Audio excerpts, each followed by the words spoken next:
Hello everybody, I'm Dennis Prager, and this is the Passover Seder from my home in a very, very strange situation. As you all know, you're all living it as I am living it. We are all isolated in our homes. And that's the reason that I'm doing this. Normally I would just be having a Seder with friends. I'll tell you about that in a moment, because I've had the Passover Seder with the same couples for about 25 years. One of the members of one of those couples will actually be with me from his home, and I'll introduce him momentarily. So let me give you a little background here about what this is. Some of you are well aware of what a Passover Seder is. Some of you have never attended one, seen one, or maybe ever even heard of one. And I appreciate all of you being in. This is my way of giving those of you who might not have one a chance to experience it. Obviously, I've never done this before. I hope never to have to do it again. But that is life, and we have to react positively, even to difficult things that happen. And this is a difficult time. There's no question about it. So if you're alone, I'm particularly happy to be in your life for the next hour and a half or so.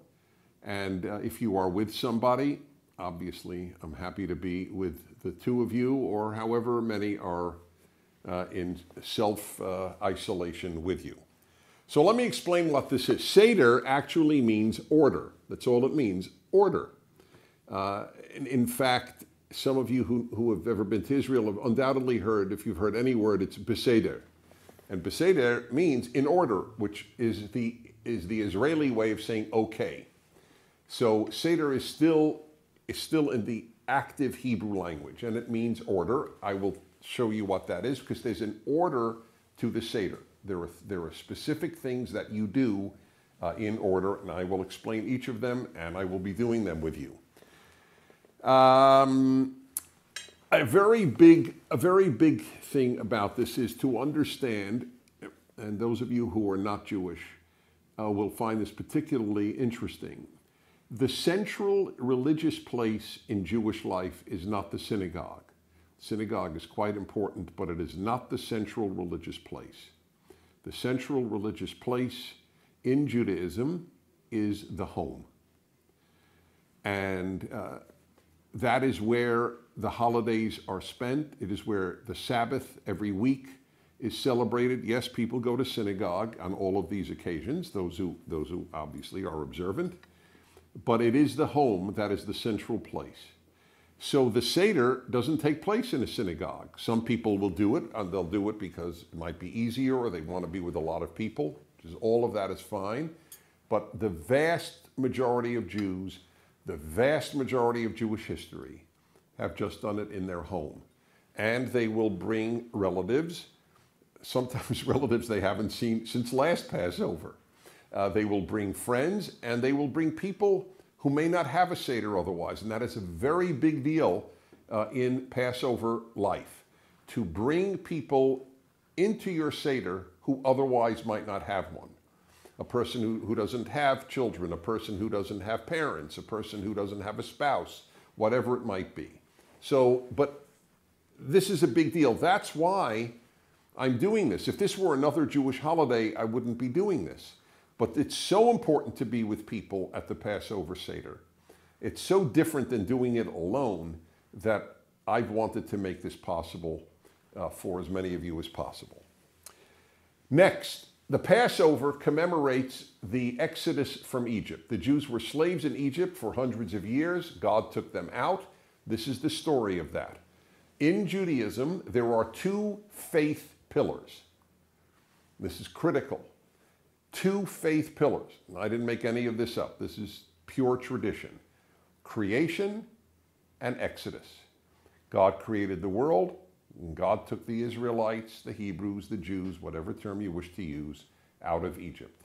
Those are the two faith bases of Judaism. If you remove either, you pretty much don't end up with Judaism. Over time, it just won't work. There's not a lot of faith stuff demanded in Judaism, but those two are pretty central. God created the world. God took the Jews out of Egypt. Now, as regards this Seder, it's not going to be the entire Haggadah. The Haggadah is a big book, and if we said the whole thing, we would lose you. So we're going to say the highlights, as it were. And so those of you who are used to every word, forgive me. On the other hand, there's going to be some amount of Hebrew, which many of you are not familiar with, so you'll have to forgive me from that aspect. We will translate, obviously, everything said in Hebrew, but a Passover Seder without Hebrew is not quite the Passover Seder that tradition has known. Okay, those are my opening comments, and my sidekick, as it were, a man with whom I have celebrated with his wife and with another couple, the Estrins, my producer and the man who came up with the idea of PragerU, Alan Estrin and his wife. I have celebrated with them. How many years is it now? 25, would you say? No, it's actually 30. 30? It's actually 30, 1990. Wow. I'm blown away. And by the way, we have pictures from pre-Seder where we would line up, whether it was your home or my home, from all these years, and we've seen it's a one progression thing every year. The same group with additional people from when our kids were very, very little. Indeed, in one case, my younger boy wasn't even born. Right. So we have a tremendous history. Dr. Stephen Marmer is a professor of psychiatry at UCLA Medical School in Los Angeles, and he is in private practice as a psychiatrist in the Brentwood district in the Los Angeles area. And as I say whenever he's been on my radio show, his patients are very lucky because he is an extraordinary psychiatrist and an extraordinary man and has extraordinarily powerful values that he brings to his work. So, and I must say, extraordinarily good friends. That's right. And we could all write a book on the importance of friends, all of us who get together all these, both Sabbath and Passover. Okay, so we will begin here. And what you begin with, interestingly, is a recitation of the Seder, a recitation of the order that's actually in this book called the Haggadah. And they are, I'll do it in English and then Steve and I will sing it to you in Hebrew because it is sung. The order is actually sung. Number one is Kadesh, which is to sanctify. You sanctify, the blessing is over the wine. Then Urachatz, which is purification. It is the washing of the hands. Not to get clean. Your hands should be clean already. Some joker sent on the internet the listing of all of the things in the order, and every other one was the washing because of the time we're in, and everybody's supposed to wash their hands a lot. So that's number two. Number three is Karpas. It's the vegetation, which is springtime of rebirth and renewal.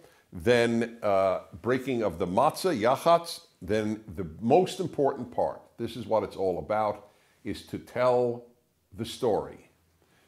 And I just want to say a word about that here.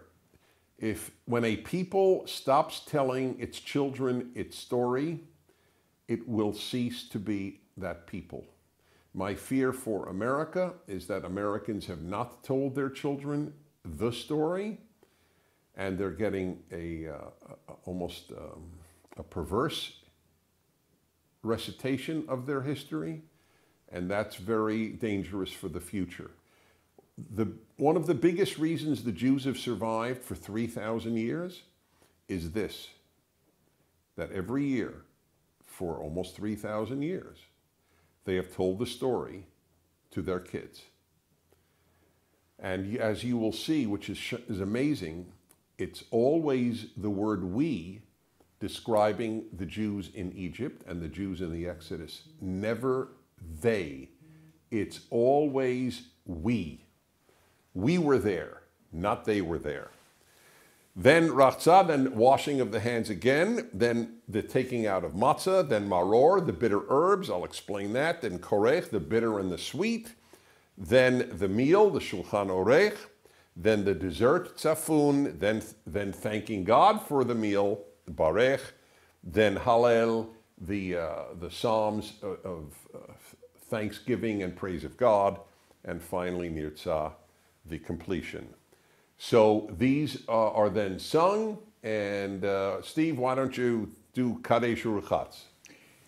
Kadesh Urchatz, Karpas Yachatz, Magid Rachza, Motzi Matzah, Maror Korech, Shulchan Orech, Tzafun Barech, Hallel Nirtzah. That's one of many melodies of that, and we thank you. By the way, I do believe that this is one of the few professors of psychiatry in the world who can do that. At least not in Israel. Okay, right, outside of Israel, yes. That's a very good point. All right, next is the second part of this order, of this Seder, is the blessing over the wine.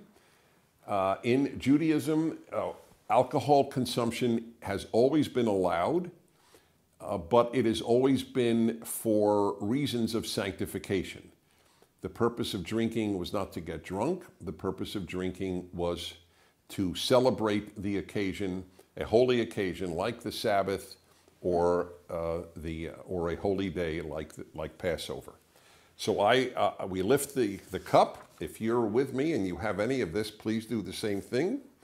And Steve, it's on page 3 in our mutual Haggadah, and I will sing it in Hebrew, and just meditate if you know no Hebrew or this is totally unfamiliar. But it's so traditional. I will be doing it in Hebrew. Baruch atah Adonai Eloheinu melech haolam.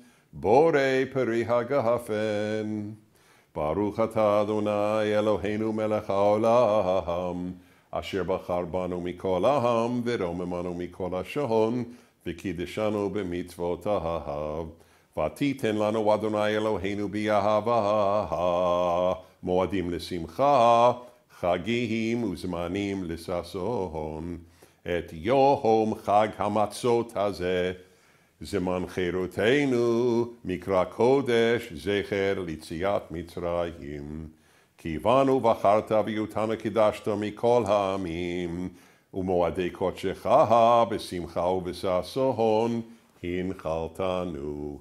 Baruch atah Adonai, Mekadesh Yisrael, v'hazmanihim.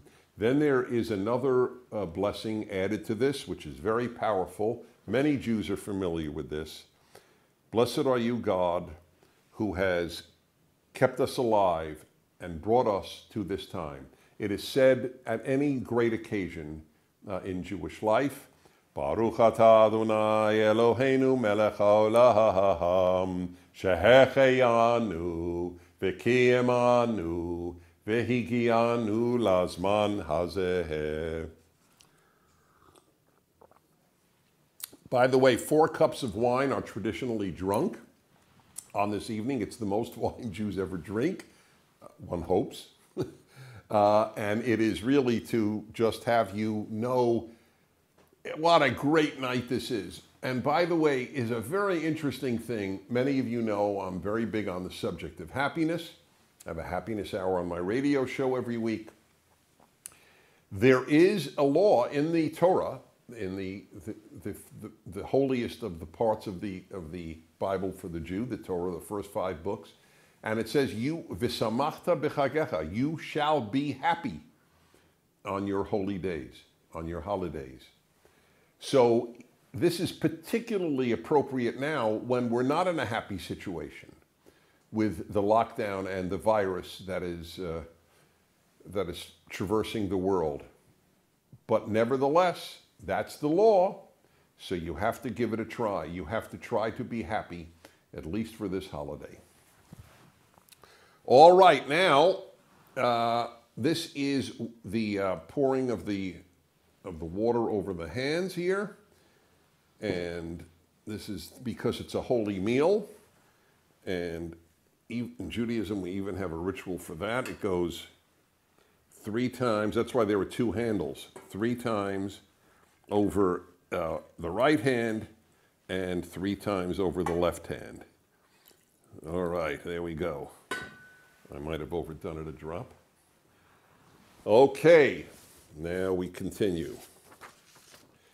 And we go to Karpas, the rebirth and renewal, with the taking a piece of parsley, usually is what it is, dipping it in salt water, and then saying a blessing over that. Baruch atah Adonai Eloheinu melech haolam borei pri ha'adama. Blessed are you, God, who creates the fruit of the earth. Okay, very nice. By the way, here's the traditional dish. Can it be seen? It's all visible, with the egg, with the shank bone, with the parsley, with the bitter herbs, and with the yummy part, the charoset. And I'll explain all of that. Next is I break the matzah. I have 3 matzahs. Whoever runs the Seder, and usually who's ever home it's at. So when we're at Steve Marber's home, which is frequent, he will break the matzah. In my home, it was my grandfather who did, and I'll explain a great part. So you take there were 3 matzahs. The middle one you break, and you keep that, and you put the bigger part for the last part of the meal. It's called the afikomen, which is a Greek word. And the thing is this is very common in many Jewish homes. The kids will try to steal, quote unquote, that afikomen, that bigger part of the matzah that was just broken, from the guy who's running the Seder. And then at the end, you can't complete the Seder without that piece. So they will have a deal. He will say to the kid, all right, I can't find that afikomen, that big part of the matzah. And the kid will say, oh, I took it. So then the head of the meal will go, okay, what would you like for it? And then the kid might say, I want a bicycle. I mean, that kid's, it's a big deal. Anyway, I got my biggest gifts a Passover, not Hanukkah, not birthday.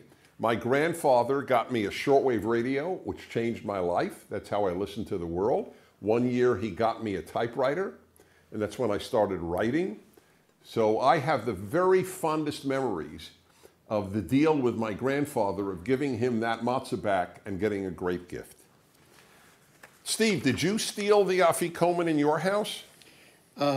No. What happened in our house was that my father would hide it, and then we would go looking for it all over the house, and whichever one of us found it made the same deal. I'll give it back to you if you... Okay, so he hid it, you had to find it. Right. And in our case, we had to take it. Right. I get it. So did you find it, or did a sibling? Who found it? Well, it's embarrassing to say, but I found it about 7 years in a row, and then I had to retire because my brother and sister couldn't stand it.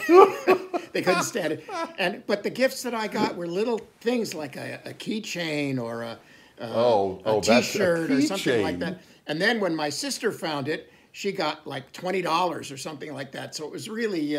she made up for the 7 years. Yeah, that's right.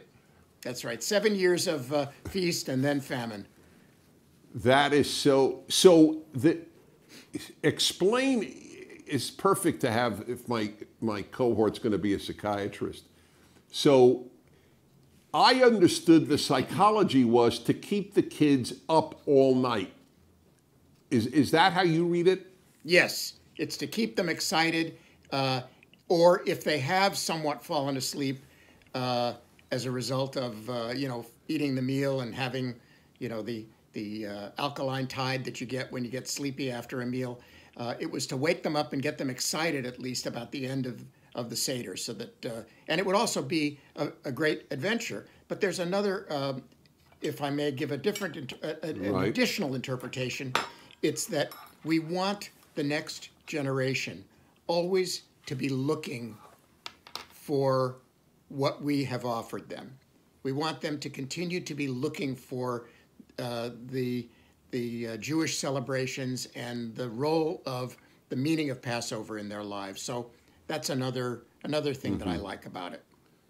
But the practical element was keep them awake. Practical element, definitely. Yeah. Keep them awake, keep them excited, and that way they'll sit through it.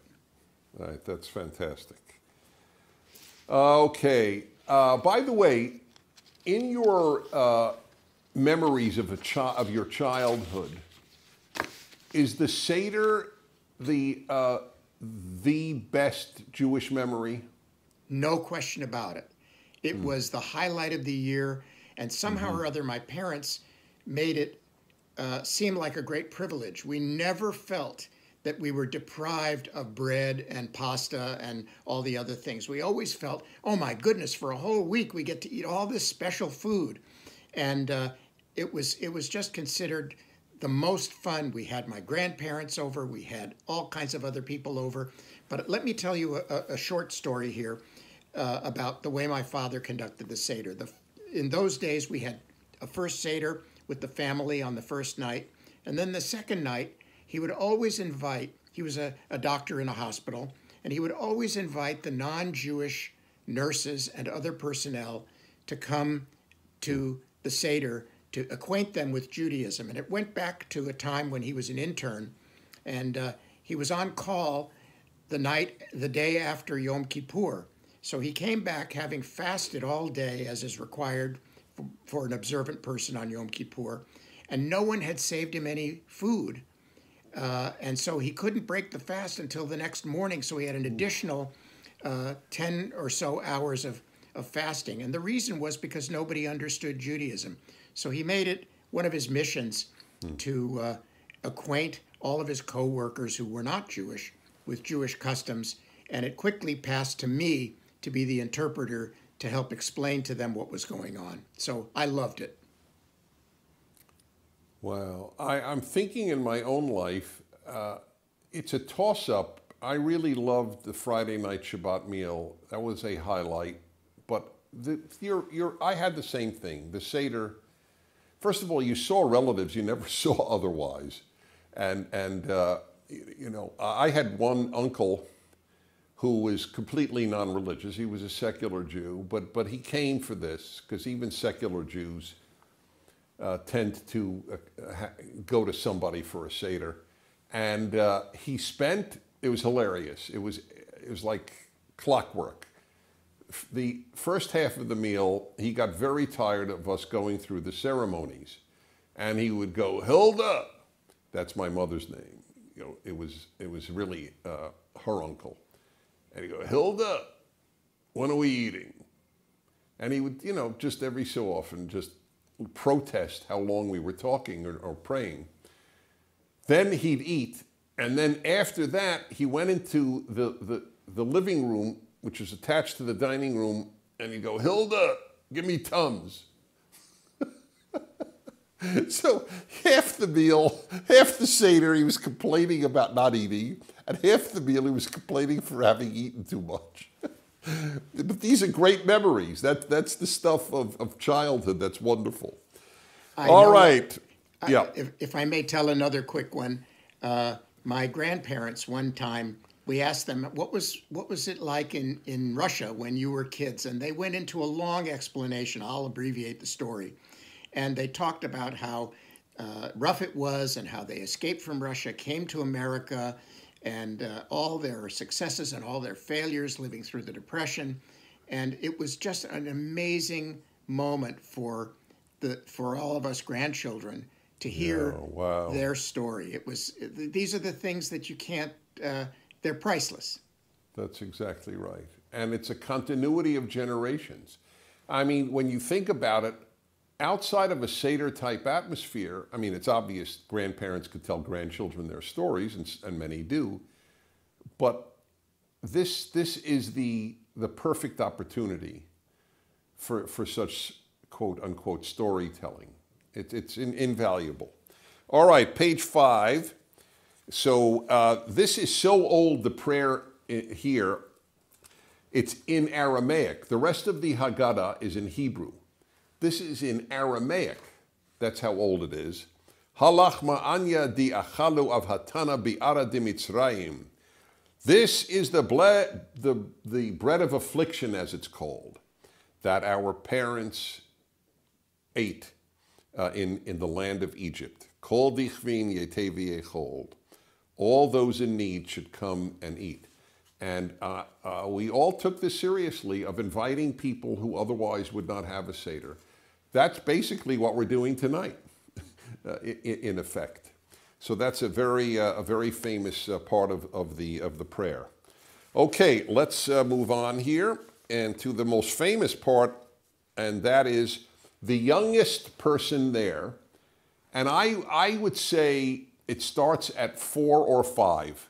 I mean, really young. I was the youngest of the 2 brothers, so I remember singing this. These are the famous, what are called the 4 questions.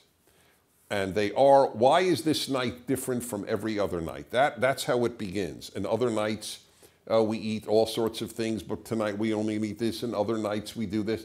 It's 4 questions. Judaism is built on questions and answers, questions and answers. And it starts here, and it's sung this way, the Manishtana.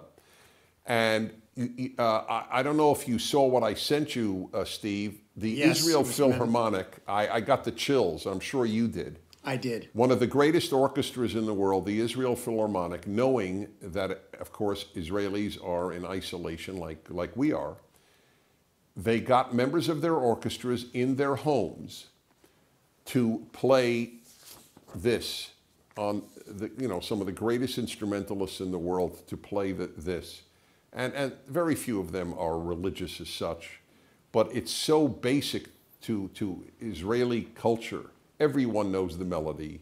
Everybody knows what the 4 questions are. So I don't have to sing it now, but it is the basis of the evening. The kid asks, what is this about? And the rest of the Seder is to answer that kid's questions. Manishtana halayla hazeh. Manishtana halayla hazeh. Mikol haleilot. You could take it on. I'm not a singer. Mikol haleilot.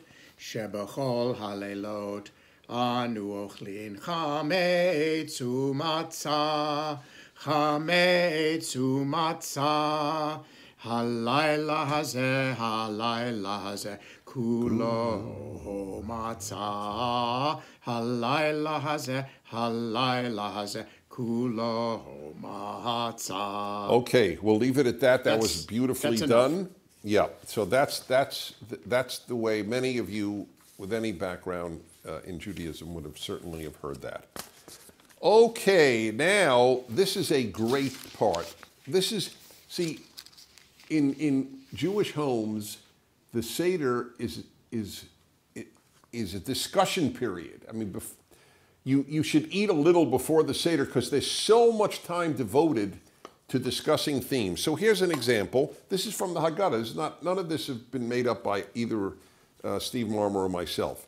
So on page 7, and here's the traditional one. So I'm going to look here, page 74. So there it says here that the Torah mentions that you should tell your children. There are 4 times the Torah says tell your children about the Exodus. It's very important. It's brilliant, the Torah. You must teach your kids what you're about.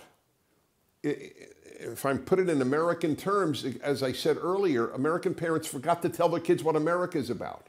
So kids don't know. This is one of the greatest lessons of this tradition.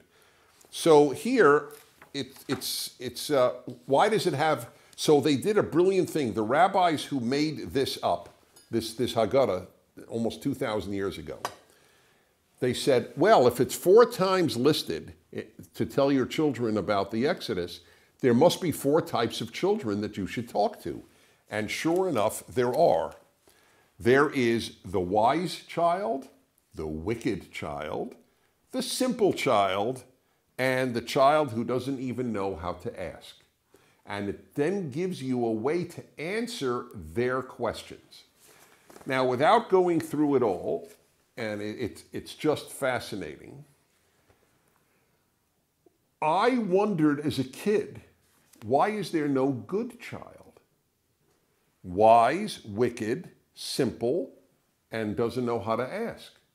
Where's the good child? It only was in my adult life that I realized the wise child is the good child because you can't be good without wisdom. You can have all the good intentions in the world, but if you're a fool, you'll only end up doing bad stuff. I think this is as relevant as a concept could be for our time. That's what we have not given over, wisdom. We've given knowledge, but we haven't given wisdom. So those are the 4 types of children. It shows that they would ask a different question, and this is the way the parent treats that question. That was also, this is 2,000 years ago. I mean, that's Dr. Marmer, psychiatrist. That I have to believe is impressive, that they would tell you 2,000 years ago, your children are not all the same. Absolutely. We've talked for 30 years about the meaning of all of this and its complexity, and we've never run out of interpretations. But the sheer psychological wisdom of these spiritual geniuses is beyond belief. It's just so impressive. Yep.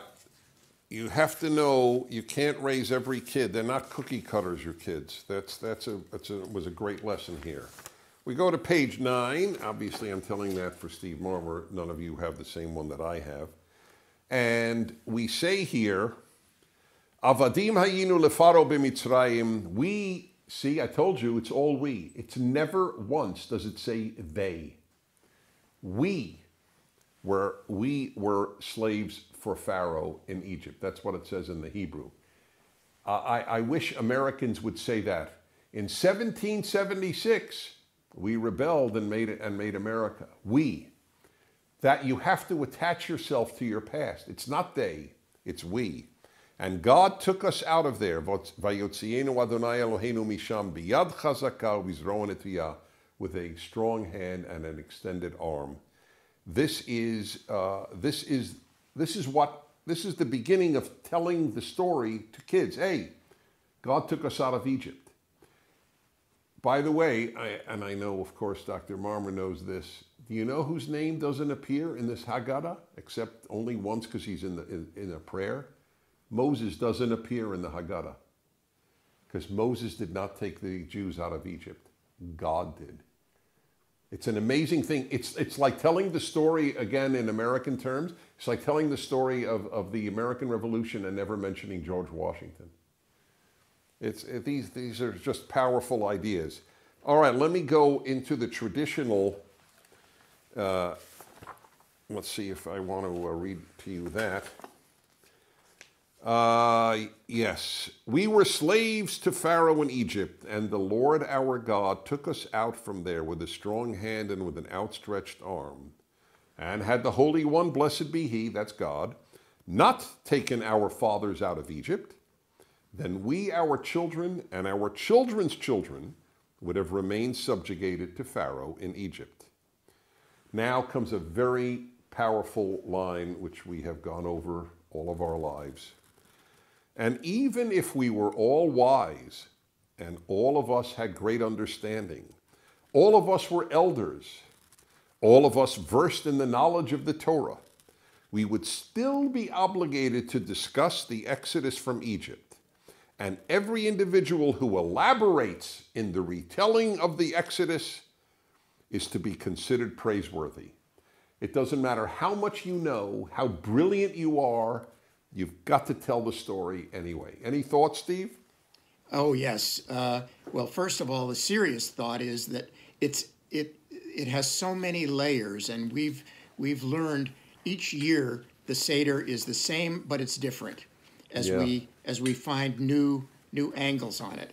And they say that nobody's exempt from this. It doesn't matter what kind of a big shot you are. You could be the world's most famous anything. This is it. The action of telling it and transmitting it to the next generation is important.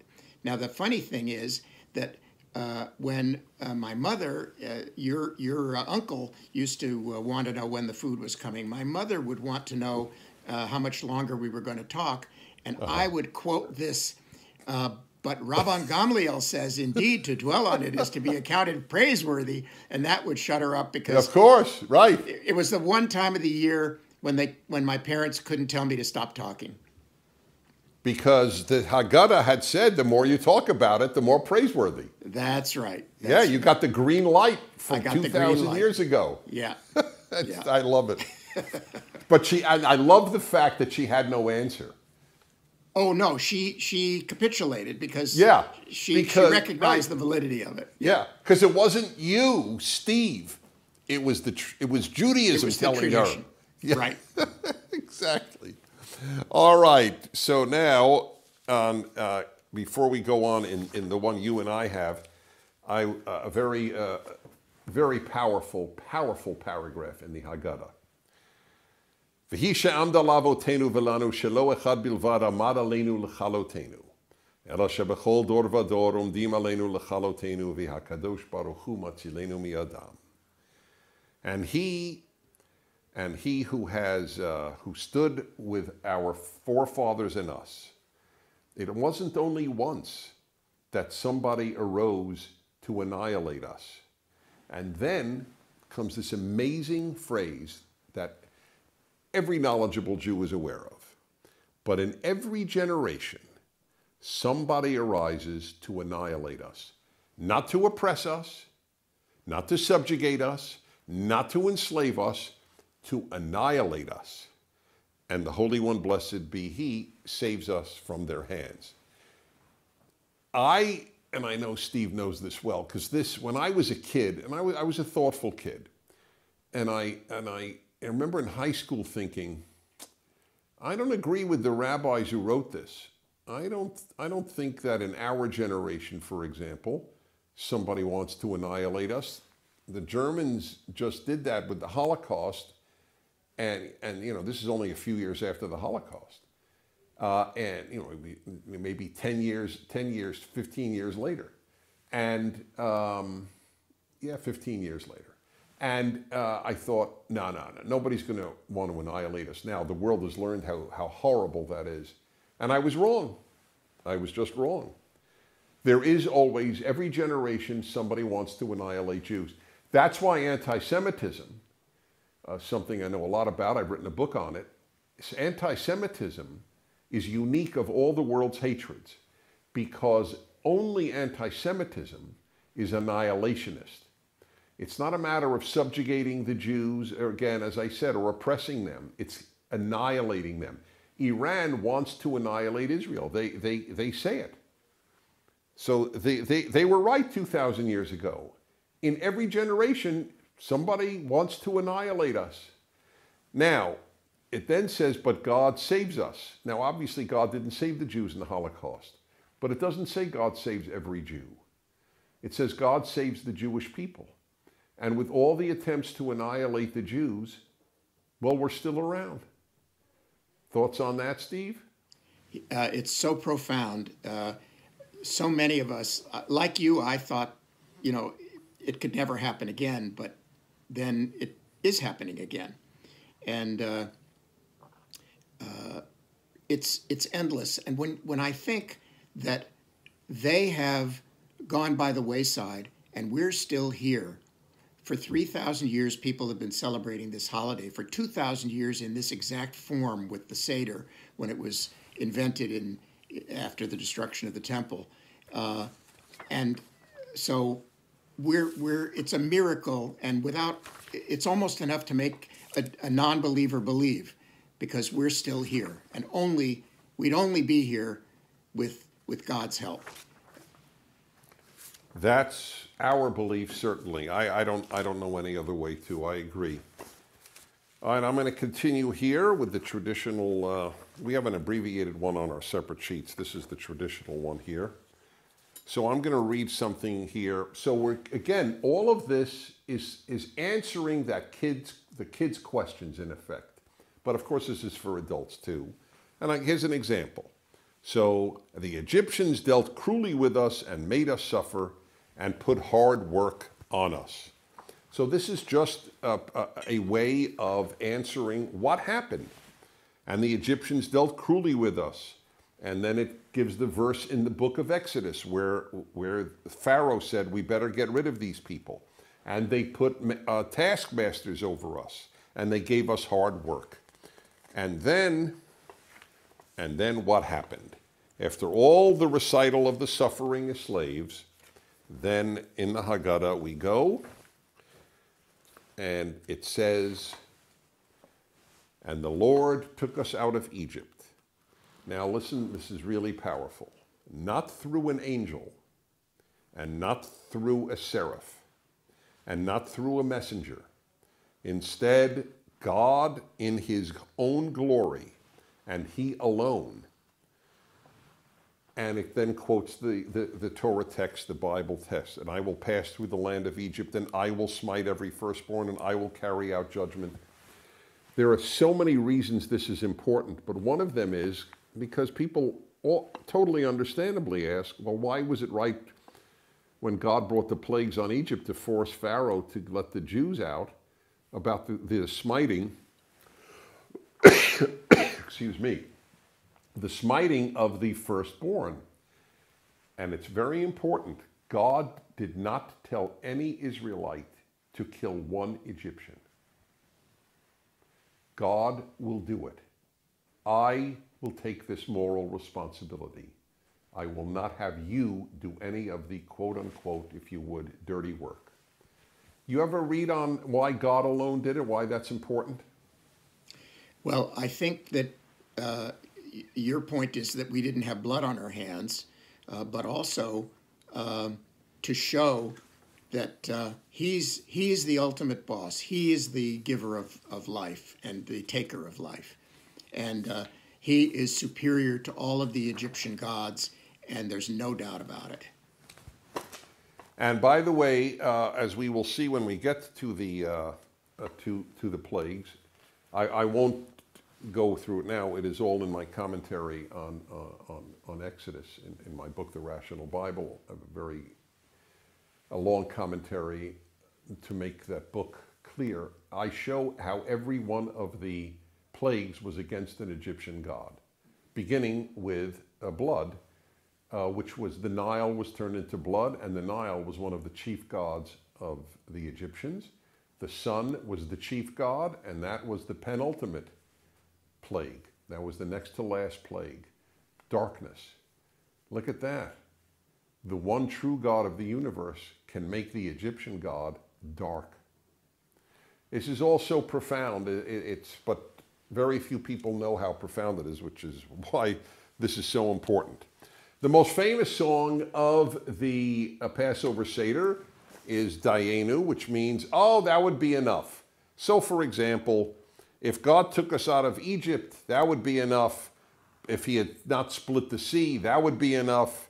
If he had given us manna 40 years in the desert, that would be enough. Dayenu means that would be enough for us. So I'll sing this one and just a few of the verses. And you at home should sing along anytime you know any of these melodies. By the way, yeah. Are we going to do the plagues? Are we going to go through the yes, plagues but before Dayenu or after? I would, but the order. Yeah, did I miss? Yeah, you know what? 1 second. Where are the plagues? What page is the 12. plagues? 12. That's what I missed it. Okay, Yeah. yes, we should do the plagues first. I agree with that. Now, here's a very powerful tradition. This is every Jewish home does this. You dip usually your pinky into your wine, which is the sign of your gladness. But you take a drop out for each plague because it teaches the Jew at the Seder, still in all, the Egyptians were people. So we take a little of our joy out every time we mention one of these plagues. And the lesson is so enormous that after all of this recitation of how the Egyptians made us suffer, still in all, we're not all that celebratory. We're taking away from the celebration in order to identify with their suffering too. You did that in your home, correct? Absolutely. All right, so I'll tell you what we'll do. I will, why don't I do, I'll recite it, Steve, because this is the tradition. You recite the 10 plagues. I'll do one, and then you do it in English, and so on, okay? Yeah, got it. All right. Dam. Blood. Tzvaradea. Frogs. Kinim. Lice. Arov. Beasts. Dever. Blight. Shechin. Boils. Barad. Hail. Arbe. Locusts. Choshech. Darkness. Makat bechorot. Death of the firstborn. And that's what is done at every Seder. That is powerful. Okay, so then we're up to the Dayenu. And everybody, all of you at home who know this, sing along with me. And I'm only concerned, could we sing together and it'll sound okay? Or we'll give it a try. Let's give it a try, and Reed will fix it. All righty. Dayenu, Dayenu, Dayenu, Dayenu, Dayenu, Dayenu, Dayenu, Dayenu, Dayenu, Dayenu. All right, we'll leave it for now. But that's the most traditional of all the memories. It would be enough for us. Okay, we now move to 15, to the actual, the heart of the Seder in terms of all of the things that you see here. And that is Pesach, Matzah, and Maror. Rabbi Gamliel, the first century sage, so it's what I'm talking about, 2,000 years ago, who compiled the Haggadah, taught, those who have not explained these three things during the Seder have not fulfilled their obligation. Pesach. Want to read that one, Steve? Pesach, when the great temple of Jerusalem was still in existence, our ancestors ate a special sacrificial offering called the Pesach. The word Pesach means to pass over. The offering was eaten as a symbol that God passed over the houses of the Israelites, as the Torah teaches, you shall say, this is the Pesach offering which we offer to God, because God passed over the houses of the Israelites when he destroyed the Egyptians, but our homes God saved. Matzah. Why do we eat matzah? To remember that even before our ancestors' dough had time to rise, God was revealed to them and saved them, as the Torah teaches, and they baked the dough which they had brought from Egypt into matzah. That's unleavened bread. That's the famous unleavened bread. It somewhat tastes like cardboard, but Jews get used to it. So there's no bread or anything that is made from yeast, anything that rises for these 7 days or 8 days, depending on what a Jew observes, of Passover. No bread is the most famous part. By the way, I do believe there's another reason. The Egyptians generally are credited with having invented bread. And so bread represented Egypt. And the need to get Jews away from Egyptian religion and values, which were very death-oriented, is a major way of understanding many Torah laws, including this one. You left Egypt, you will also leave their culture. Their culture was bread-centered. You will not have bread. So that was part of it too. And maror, Steve, bitter herbs? Maror. Why do we eat bitter herbs? To remember that the Egyptians embittered the lives of our ancestors with hard labor in mortar and brick and in every manner of drudgery in the field, and worked them ruthlessly in all their labor. Now, that's it's an interesting aspect here of the Haggadah and of the Seder. Judaism is a very, very physical religion because we are physical beings. So you want to know what it was like to be a slave? Here, have something bitter, and it is bitter. You want to have represent whatever you want to represent. The unleavened bread, you will continue forever to have this unleavened bread, just like they did. We're living in effect in some ways like they did. That is a part of it. All righty, let's see here. You know what? Let's on 16, Steve. Yes. It's so appropriate for the time we're living in now with the isolation. Therefore, let us rejoice at the miracle of our liberation and sing unto God who brought us from slavery to freedom, from despair to joy. That's particularly appropriate now. From mourning to celebration, from darkness to light, from enslavement to redemption. How fitting for the time we're in. Next, we have the next. I do grape juice instead of wine. I don't react well to alcohol. I don't have a problem with it. I mean, in other words, I don't have a moral problem with it. I'm not addicted. I couldn't be. The amount of alcohol I've drunk in my entire life would not suffice for one day in an addict's life. I just don't. I get a headache.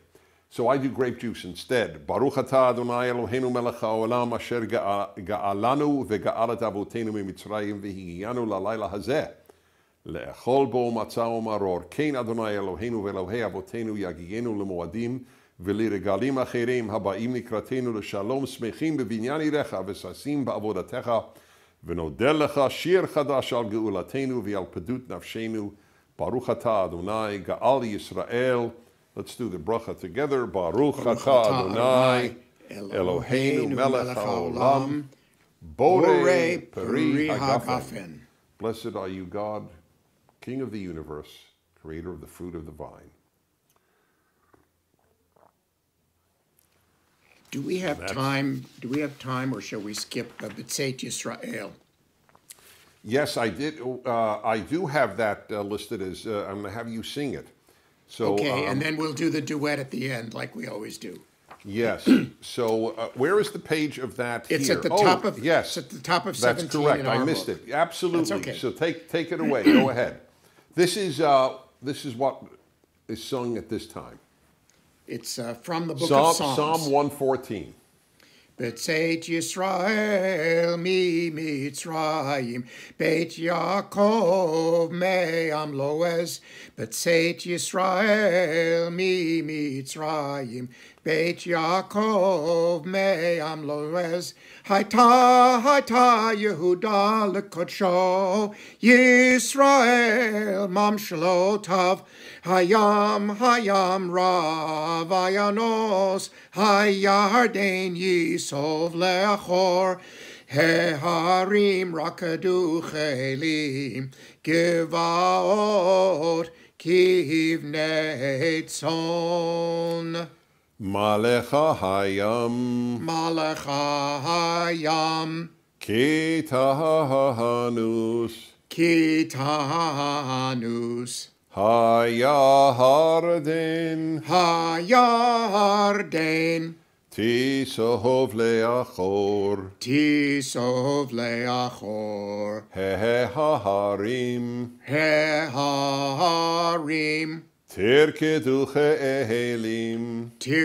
che'elim, Gevaot, Kivnei tzon. Kivnei tzon. Milifnei. Milifnei. Adon chuli haaretz. Adon chuli haaretz. Milifnei. Milifnei. Eloha Yaakov. Eloha Yaakov. Hahofchi hatzur. Hachofi hatzur. Agahamahayim. Hagamayim. Chalahamish. Halamish. Lemaino mahayim. Lemaino mahayim. That was I love beautiful doing that. psalm, Psalm 114, and that was a very old melody from my childhood. And now let's see, we go To the second let's washing of the hands. That's right. So we're on 18, the two of us. So the second washing of the hands, this time, however, gets the blessing over the washing of the hands. There are a lot of blessings in Judaism. So here we go. Again, 3 on each.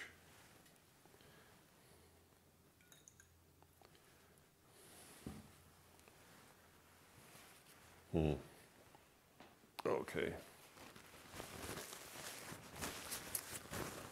ברוך אתה אדוני אלוהינו מלך העולם אשר קידשנו במצוותיו וציוונו על נטילת ידיים.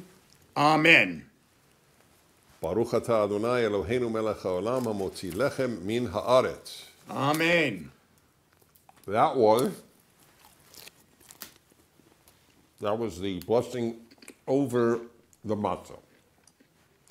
Well, over bread, over anything that comes forth from right. the earth. And now we have a special one for the matzah as well.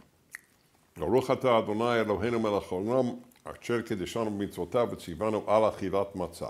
Amen. God who has commanded us about the eating of matzah, which I should have said together with the other one. Now we eat maror, and this is supposed to be strong, and I don't know if my wife got a strong one this year. Not easy to shop this year, and the maror stocks are low. Baruch atah Adonai Eloheinu melech haolam. Blessed are you, God, King of the universe, Asher Kiddushanu mitzvotav, who has sanctified us with commandments, v'tzivanu, and commanded us al achilat maror, to eat maror. Amen. Not too strong. Yuck. That is Yuck. not too strong, I have to say. The best, I'll tell you, I don't know if it's allowed, but wasabi is about as strong as it gets, in my opinion. Then, the inventor, yeah, thank you. The inventor of the sandwich is not, what is it? The Earl of Sandwich or the Lord of Sandwich? What was it? Right. The Earl of was not. Sandwich. Yeah, it was actually Hillel, the sage in the Talmud. He made the sandwich of maror and the Charoset. well, actually, this is, yes. All right, so the charoset is sort of the mortar, represents the mortar of the bricks. That's yummy. This is people make it's all different sweet fruit. But and zecher lemikdash ki Hillel kenas Hillel bizman shebeit hamikdash haya kayam haya korech pesach matzah umaror vochel biyachad lekayem ma shene'amar hamatzot u'marim yochlu. Okay. Now, at this point, it is time to have the meal. But obviously, if I had the meal, first of all, you don't want to watch me eat. Secondly, I want you to have all the time you want to eat. So we're going to do the stuff that comes after the meal as well. Let's go to page 22.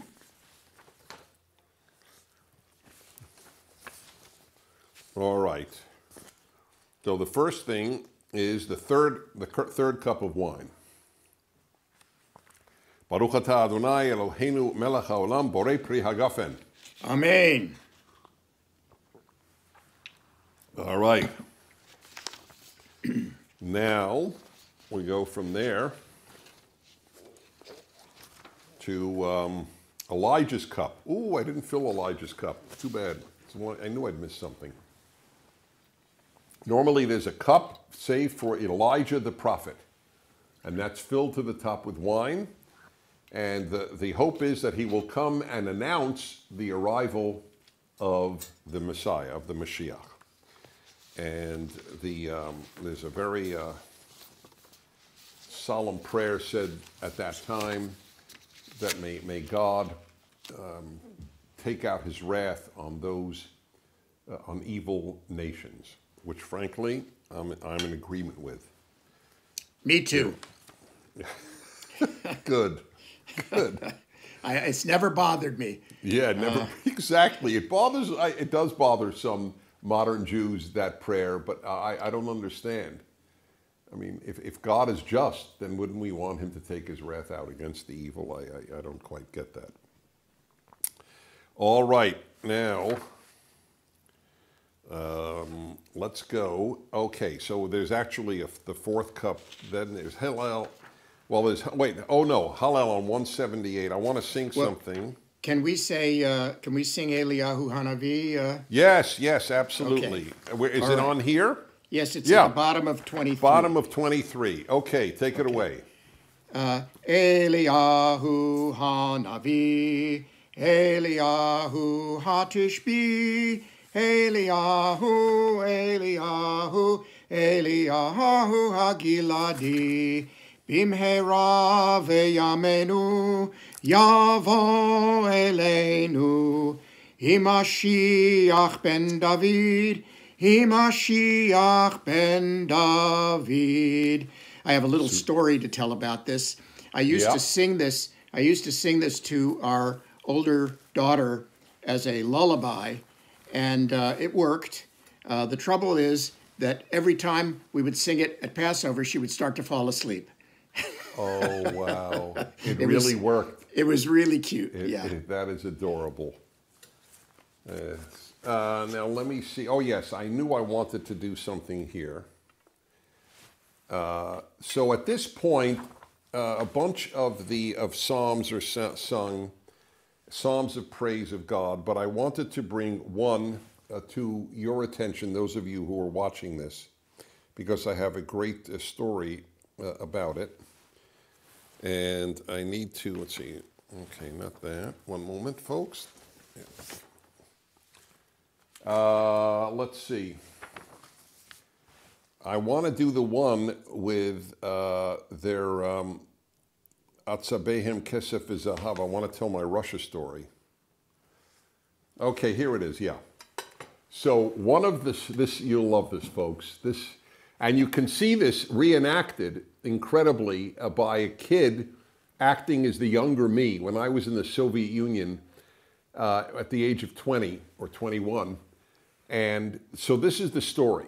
So this is one of the Psalms here.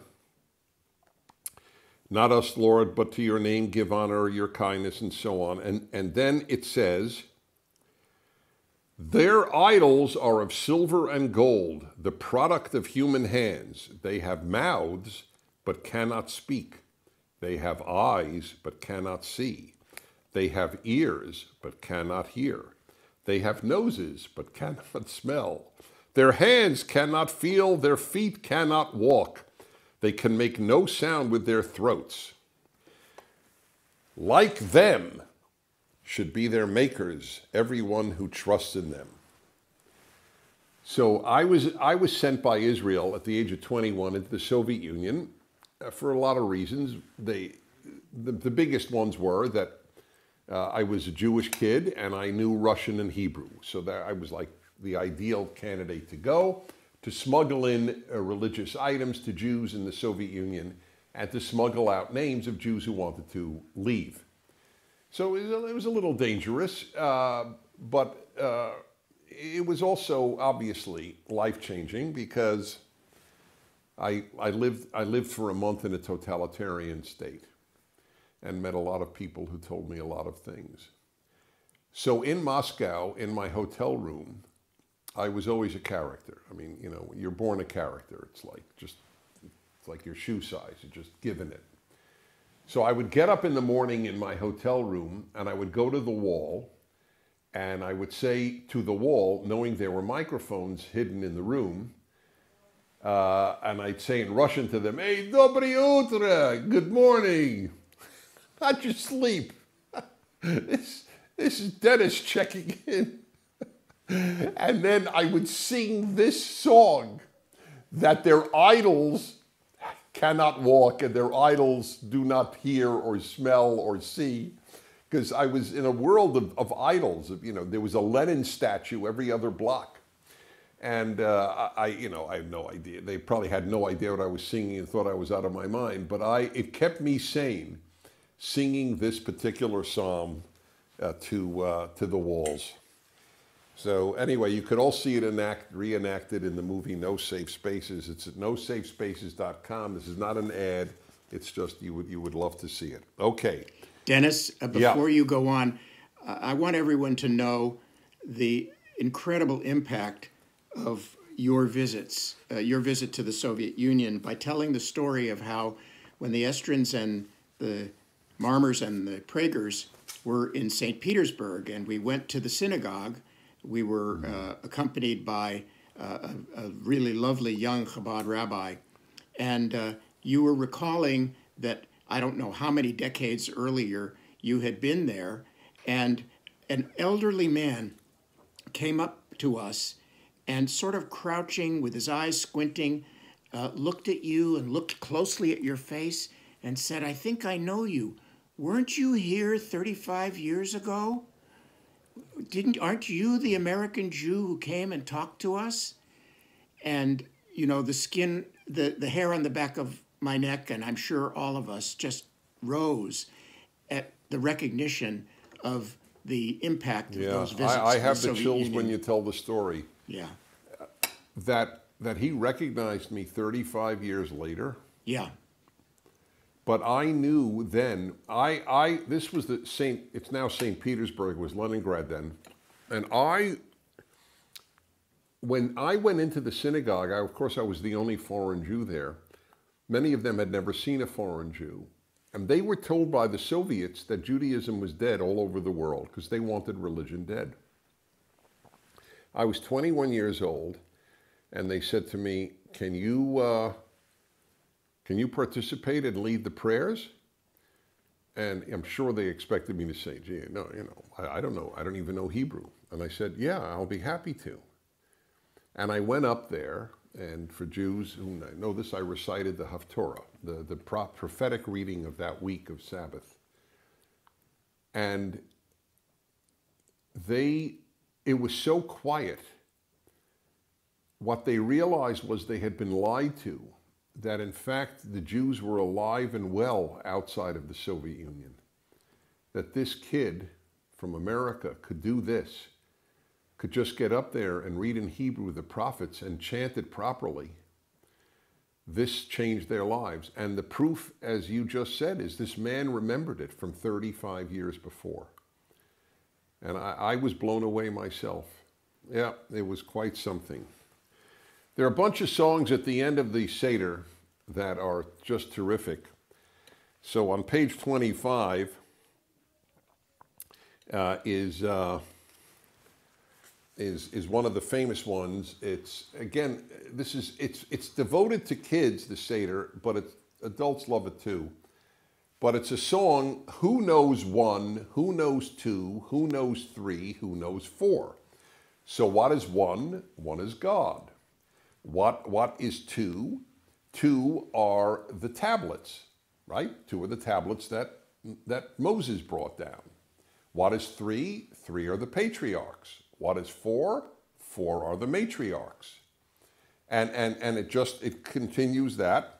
What is five? Five are the 5 books of the Torah. And it goes all the way up to 13, which is bar mitzvah. So you sing this whole thing, and it's done in Hebrew and in English, and I'm sure in France it's done in French and in Hebrew. And that's the song that's sung then. So we do it in English, and let's try to give it a try here for the beginning. Should we do 1 and 2 and then skip to 10? Yeah. Okay. Or 1 and 2 even. It's just fun. Okay. Go for it, Dennis. All right. Who knows 1? I know 1. One is Hashem. One is Hashem. One is Hashem in the heaven and the earth. So that's Hashem is the Hebrew for God. And then it's a great melody which continues. Who knows 2? I know 2. 2 are the tablets that Moshe brought. And 1 is Hashem. One is Hashem. One is Hashem. In the heavens and the earth. And then it just goes on, and it's just, it's fantastic. These melodies are terrific. It cracks the kids up. It cracks the adults up. And you learn a lot. Every number has a significance. The next one is one of the most famous. It's about, it's called Adir Hu on page 27. Wait, did we have one on 26? Nope. No, that's 27, right? Right. So why don't you sing it? Adir Hu, Yivne Veto Bekarov, Bimheira, Biyamenu Bekarov, El B'nei Beto Bekarov. I'll do the next one. Okay. Bachur Hu, Gadol Hu, Dagul Hu, Yivne Beito Bekarov, Bimheira, Biyamenu Bekarov, El B'nei Beitcha Bekarov. This is about how God is great and may his house be soon rebuilt. And that goes on for quite a while, and it's a very famous melody. And they cover, it goes in what they call alphabetical order with each letter of the Hebrew alphabet in sequence describing one of God's attributes. Then there is another one about how God, again, it's a beautiful to praise God. And I have a melody that Steve fell in love with over the course of our decades of doing the Seders together. And I'll sing the beginning for you. It's really, it's always touched me, this melody. Ki lo na'eh, Ki lo na'eh, Ki lo ya'eh, Ki lo ya'eh, Ki lo ya'eh, Adir bimlucha. Adir bimlucha, Bachur kalacha, Gedudav yomru lo, Lecha ulecha, Lecha hakilecha, Lecha aflecha, Lecha Adonai ha'mamlacha. Ki lo na'eh, Ki lo na'eh, Ki lo ya'eh, Ki lo ya'eh, Ki lo ya'eh, Dagul bimlucha. And then it just continues in that way, and it's truly, it's a melody that touches your heart, especially as you know it over time. And then the Seder ends with a very funny, bizarre one about. It's called One Kid. That is as in kid as in goat, just one kid. You want to. So one kid, just one kid. My father bought for 2 zuzim. One kid, just one kid. Then came a cat and ate the kid that my father bought for 2 zuzim. Then a dog, a stick, a fire, the water, an axe. They all consumed the other one until finally at the very end, God consumes them all. I've always thought that this is a historical review of all of our persecutions. We the Jewish people are the one little kid, and the 2 zuzim are the 2 tablets of the 10 Commandments. That's right.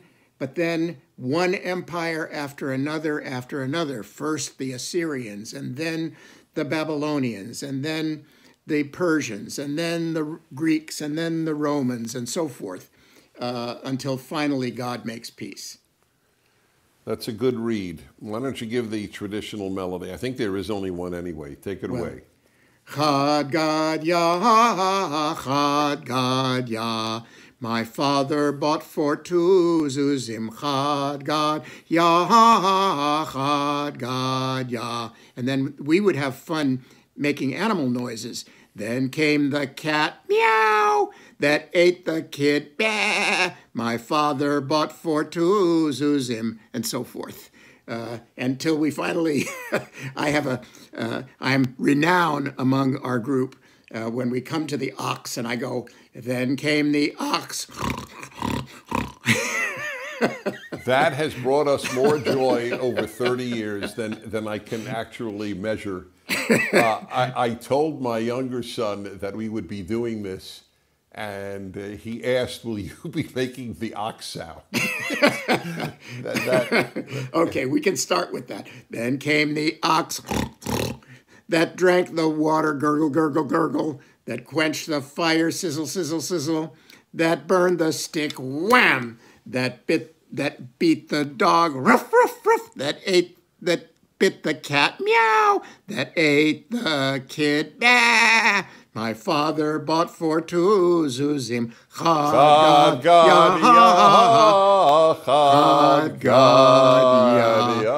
And then by the time we've had 4 cups of wine or 3, we've got it all a little bit mixed up, and we make mistakes, and the kids laugh. This, as I told our synagogue group,